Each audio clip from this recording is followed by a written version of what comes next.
কে জিজ্ঞেস করলো, আপনার কি উপার্জন করার মতো কোনো ছেলে নেই? বুড়ি বলল, এক ছেলে আছে। লোকটি বলল, তাহলে আপনি ভিক্ষা করছেন কি জন্য? বুড়ি বলল, আমার স্বামী ইন্তেকাল করেছেন, ছেলে চাকরির জন্য বিদেশ গেছে, যাওয়ার সময় আমাকে কিছু টাকা পয়সা দিয়ে গেছিলো, তা এখন শেষ হয়ে গেছে, এই জন্য আমি ভিক্ষা করছি। লোকটি বলল, আপনার ছেলে আপনার জন্য বিদেশ থেকে কিছু টাকা পাঠায় না? বুড়িমা বলল, পাঠায় তো, প্রতি মাসে রঙিন রঙিন কাগজ পাঠায়, তা আমি যত্ন দেওয়ালে ঘরে টাঙিয়ে রেখেছি।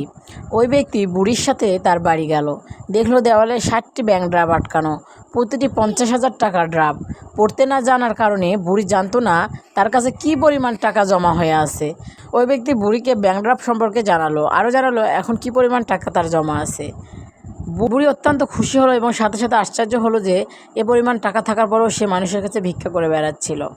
আসলে আমাদের অবস্থা ঠিক বুড়ির মতো। আমার কাছে কোরআনের মতো সম্পদ আছে, আমরা সেটা চুমু খাই, মাথায় রাখি, বাড়িতে শোকেজে সুন্দর করে সাজিয়ে রাখি, কিন্তু